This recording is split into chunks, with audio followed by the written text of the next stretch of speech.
नमस्कार. श्री निसर्गदत्त महाराज एक चिंतन संकलन. श्री निसर्गदत्त महाराज एक चिंतन संकलन भाग 146. भाग 146. श्री निसर्गदत्त महाराज काही चिंतनीय मुद्दे. श्री निसर्गदत्त महाराज काही चिंतनीय मुद्दे. एका साधकाने श्री निसर्गदत्त महाराज यांना असा प्रश्न विचारला की आपण हा कपाळाला जो कुंकवाचा मोठा टिळा लावता त्या कुंकवाच्या टिळ्याचा अर्थ काय? यावर महाराज म्हणाले, अहो, तुमच्या आतील प्रकाशाचे ते प्रतीक आहे. त्याची सतत आठवण राहावी, ते जपावे म्हणून असा कुंकवाचा टिळा लावला जातो. साधकांनी प्रश्न केला, नामस्मरण किंवा जप करावा काय? नामस्मरण किंवा जप करावा काय?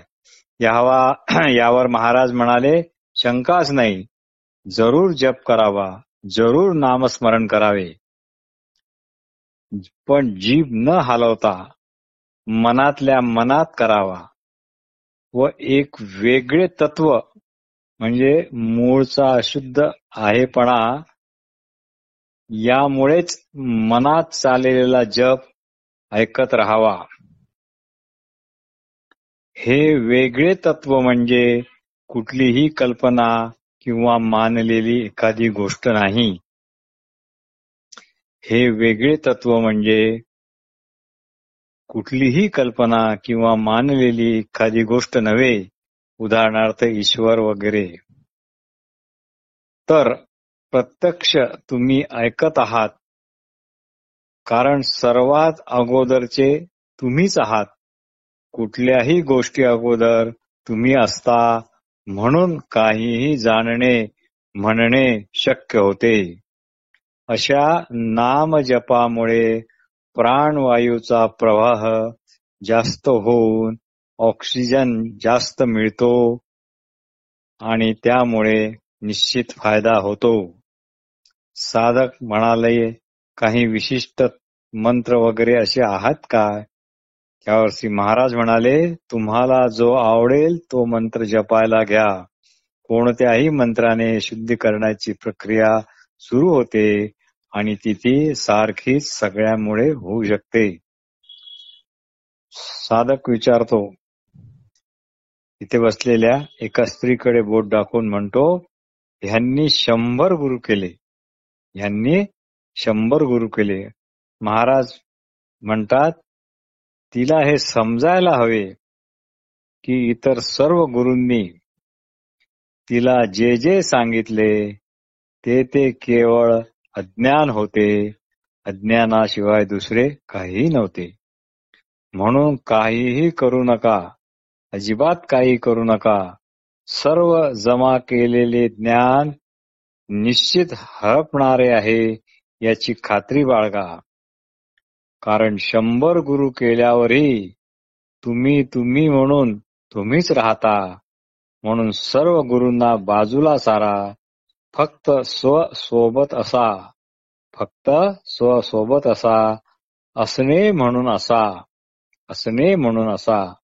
साधक, तुम्ही म्हणता तसा फक्त मी असतो, पण पुढे काहीच घडत नाही. श्री निसर्गदत्त महाराज म्हणतात, तुम्ही आहात या असणेपणातच राहा, इतकेच पुरेसे आहे. यापेक्षा जास्त काही घडूच शकत नाही. केवळ असण्यात असा. त्याकरता कुठलीही एकाग्रता वगैरेची साधना अजिबात नको. कोणतेही कष्ट पण नको, कोणते परिश्रमही नको. तुम्ही जे काही विनासायास आहात, तुम्ही जे काही सहज आहात तसेच असा, पण तुम्ही असणेपणात राहत नाही तर देहबुद्धीत राहता आणि त्यामुळेच त्रास होतो. निसर्गदत्त महाराज म्हणतात, येथे जे काही पेरले जात आहे.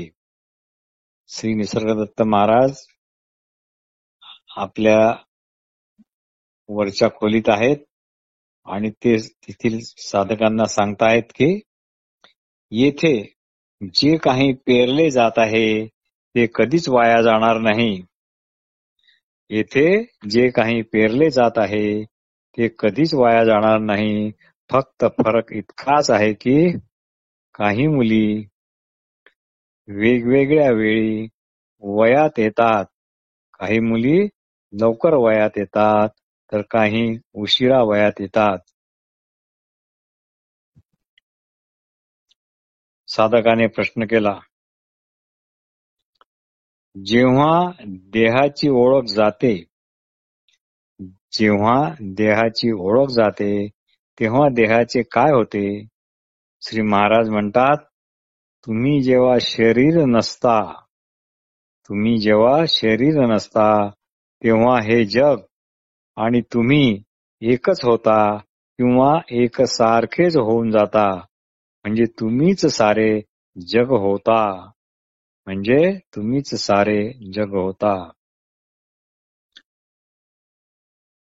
श्री निसर्गदत्त महाराज म्हणतात, जर तुम्हाला एखाद्या देवाला प्रसन्न करून घ्यायचे असेल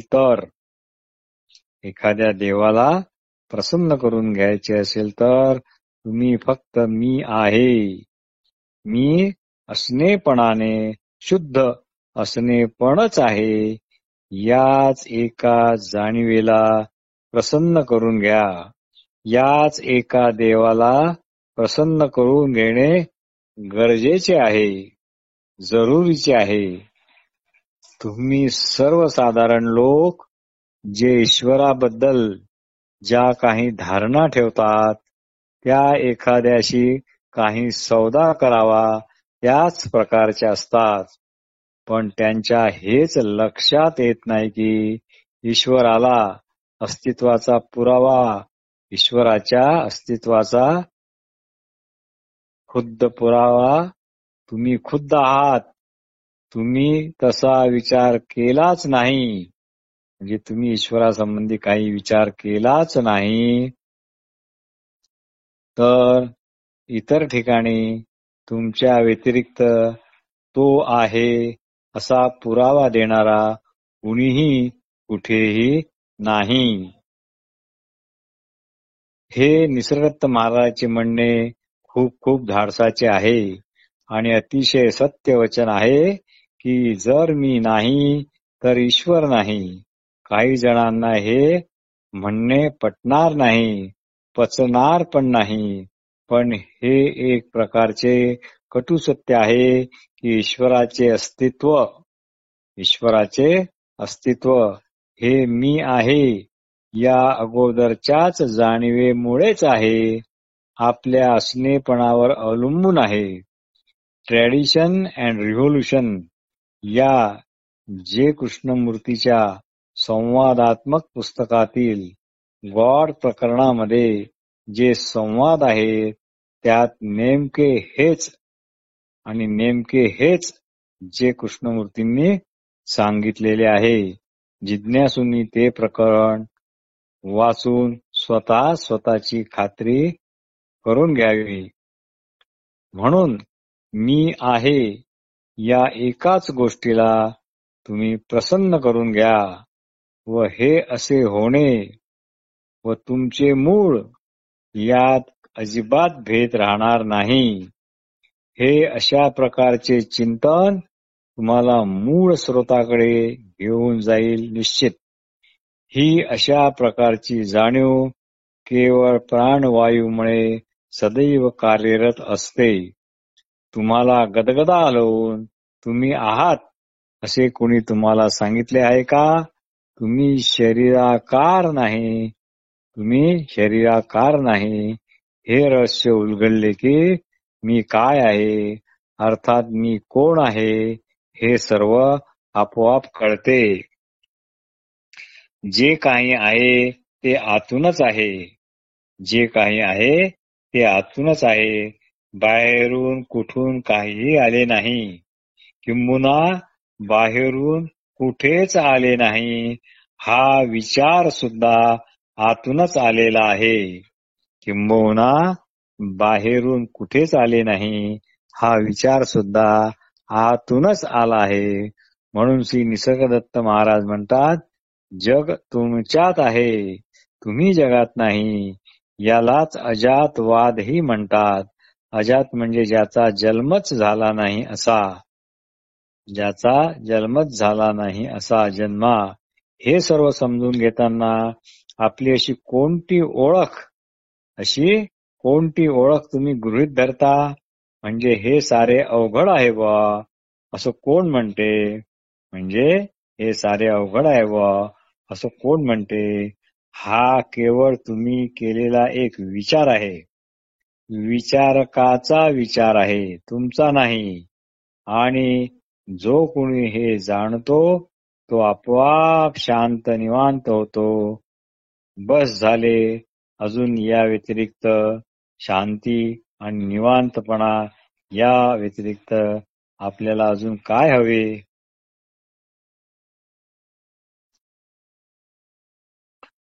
एका साधकाने प्रश्न केला, गुरूंची जागा पुस्तके घेऊ शकतात काय?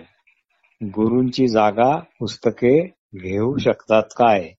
यावर श्री महाराज म्हणाले, होय होय, ग्रंथ पुस्तके गुरुची जागा निश्चित घेऊ शकतात. आणि मग एक वेळ अशी येते की तुम्ही स्वतःचे गुरु बनता. मग एक वेळ अशी येते की तुम्ही स्वतःचे गुरु बनता. एकदा स्वतःलाच स्वतःचे गुरु बनवले की मग पुस्तक ग्रंथ यांना माणूस हात सुद्धा लावत नाही.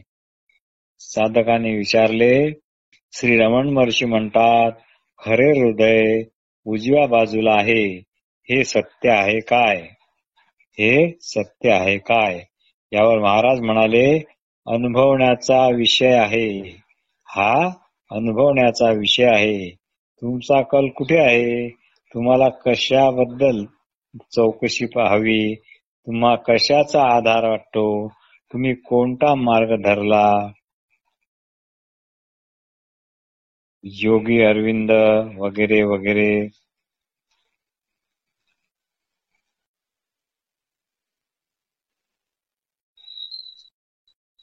साधक म्हणाला, योगी अरविंद वगैरे वगैरे मी निश्चित अभ्यास करतो. यावर महाराज म्हणाले, सगळे गोळा करून वाचत चला. सगळे गोळा करून वाचा. पण इथे माझ्याकडे येण्याआधी सर्व काही फेकून द्या आणि मगच या. जमेल का हो हे?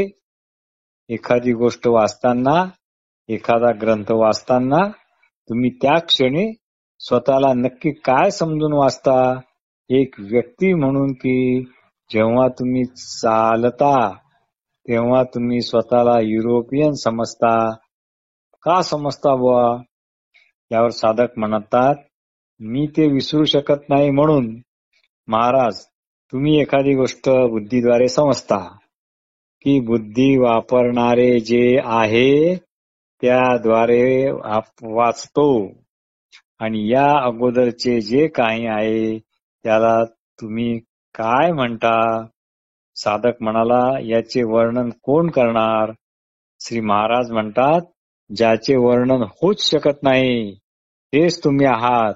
आणि ज्याचे वर्णन करता येते ते कदापिही तुम्ही असू शकत नाही. वर्णन करण्या अगोदर किंवा न करण्याच्या अगोदर तुम्ही तिथे हजरच राहता.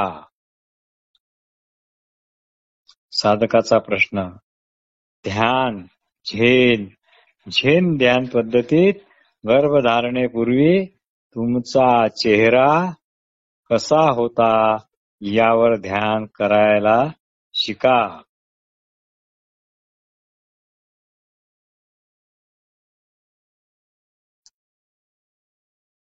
असे झेनचे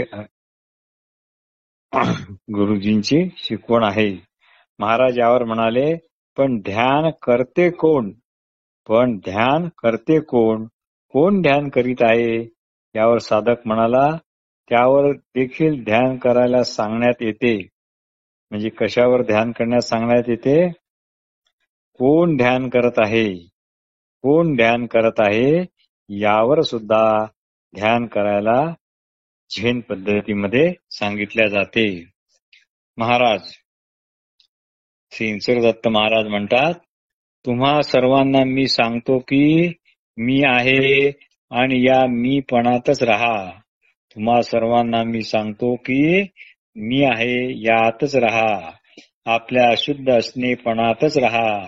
असणेच असा, असणेच असा, असणेच असा. जगाची चौकशी करण्यात रस घेऊ नका.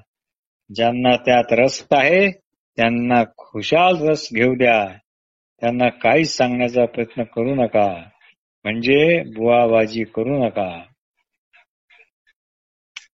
माझा राग, माझा सारा भर ह्या केवळ असणेपणाच अशा स्थिरावण्याचाच प्रयत्न आहे. सोहम हा जप खूप वेळा व्हायला हवा. प्राणाला या कामी जुंपून स्वतः खुशाल मोकळे राहून हा जप तुम्ही करा आणि मनातल्या मनात ऐकत राहा. हा सोहम जप कोणत्याही शब्द आधाराचा आहे. यालाच अजपाजप म्हणतात. हा सोहम मंत्र जप म्हणजे याला कुठलाही शब्द नको, सर्व शब्दांच्या हा अगोदरचा आहे. यालाच शास्त्रीय भाषेत अजपाजप म्हणतात. हा कुणी करत नाही तर हा फक्त होत राहतो. फक्त यावरच लक्ष ठेवा, म्हणजे फक्त ऐका. हा तुमचा नसानसात, श्वासाश्वासात निरंतर आधीच चालू आहे. सोहम जपच असणेपणाची खूण आहे. हा जप जपतच राहा, म्हणजे मी सोहम शी एकतानता तरी होईल. जणू हा सोहम जप त्या प्राथमिक तत्वाची जणू स्तुतीच करत आहे असे समजा. असणेपणात असणे हेच कठोर तप समजा. असणेपणात असणे हेच कठोर तप समजा. पण याला वाटलं तर कोणत्या कठोर, हेच वागलं तर कोणत्याही कठोर तपस्या हा पण तर आपला सहज स्वभावच आहे. नमस्कार.